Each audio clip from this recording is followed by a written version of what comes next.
Coming up in today's video, ladies and gentlemen, AEW has a huge announcement. Also, AEW possibly bringing back AEW Dark, and we got to talk about it. Jamar Hampton, WWE superstar, going off on WWE.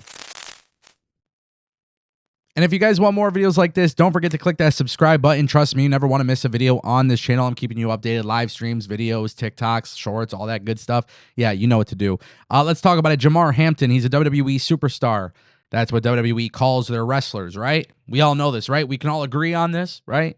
Well, he's a WWE superstar. You've seen him on LFG. You've seen him on WWE Evolve. And then he took to Instagram.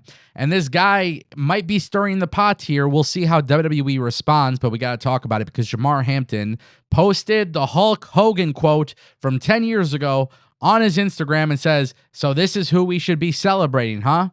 Do your research." And then he included a link on YouTube to a video that explains to you what happened with Hulk Hogan. Yeah, we should probably talk about this because so far he's the only active WWE superstar to have spoken out about WWE doing a tribute to Hulk Hogan.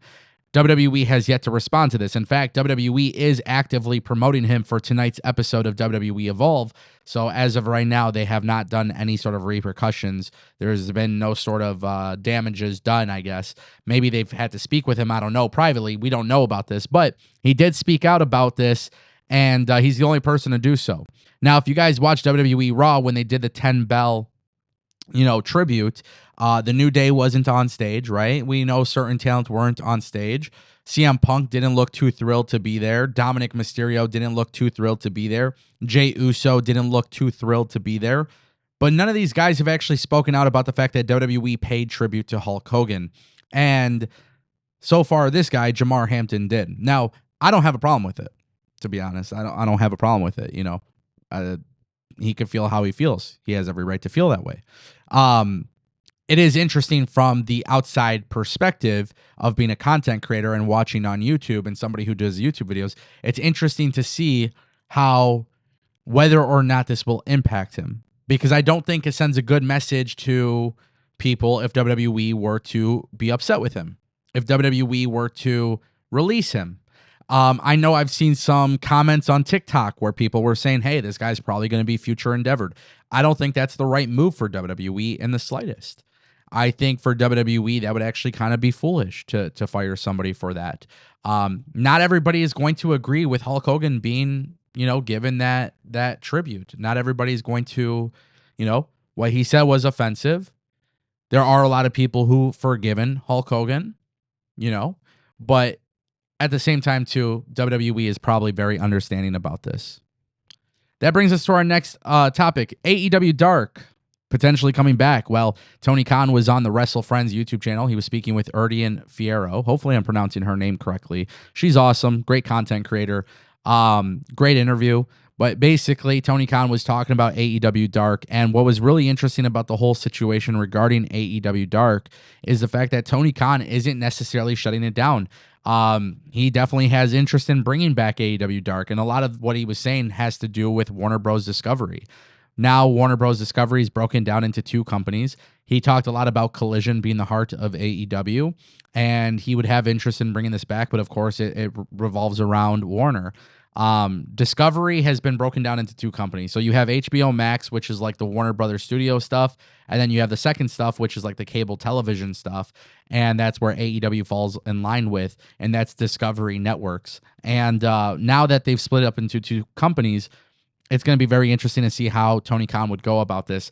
But I actually would love for AEW Dark to return. I think AEW Dark should return. I think AEW Dark should return, and instead of being on YouTube, I think AEW Dark should be content for HBO Max. It would make the subscription worth it in a very good way because it's pre-taped content. But if you guys don't know what AEW Dark is, essentially it was YouTube. It was a YouTube show where unsigned talent or AEW's lower card talent were able to work the show. And so they would do this, before certain shows and stuff. And it's like dark matches and stuff in front of the crowd. And you're helping talent get extra reps, right? You're getting talent an extra chance to show what they can do. Maybe another chance to get over with the fan base. AEW Dark, it's the most useless content from a viewership standpoint because you're just simply watching matches. You're not watching storylines really unfold. However, I think what was cool about AEW Dark was the fact that it was a chance to see people shine before they were given TV time. The one negative that AEW Dark ever had was the fact that indie talent were on it and they weren't signed to contracts. Now, during the pandemic, that was a really big W for AEW. Like, that was a huge W because there was a lot of people who couldn't get booked. So AEW was booking indie talent, and, you know, you would have a lot of squash matches. I think that was another problem with it.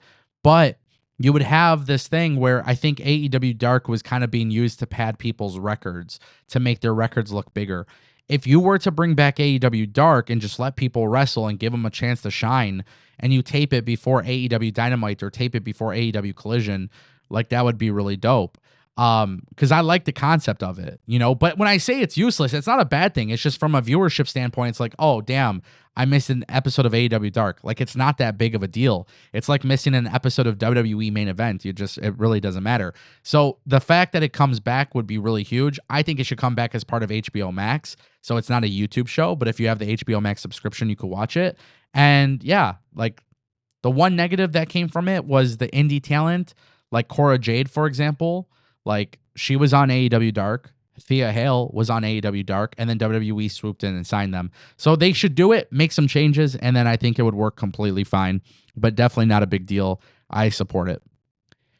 And that brings us to our final topic, ladies and gentlemen, WWE, AEW, so much stuff happening. But now AEW has officially revealed that World's End is happening December 27th. This time it is happening at the Now Arena in Chicago. Tony Khan loves Chicago. I don't know how this is going to perform, but this is a huge announcement because World's End will be the final pay-per-view of the year for AEW. It's going to take place, again, December 27th, which is a really big deal, in my opinion, just a couple days after Christmas, a couple days before New Year's Eve. World's End happening in Chicago at the Now Arena will be very interesting to see how they perform in terms of ticket sales, because, again, they don't have CM Punk in the company. The Chicago market hasn't necessarily been that good to AEW recently, but I like the idea of AEW bringing World's End to Chicago, also not far from Detroit. So it actually could be something I do decide to go and visit and watch. But of course, AEW kind of sticking to tradition with certain things. Tony Khan loves Chicago. Chicago means a lot to Tony Khan. I get it. I understand it.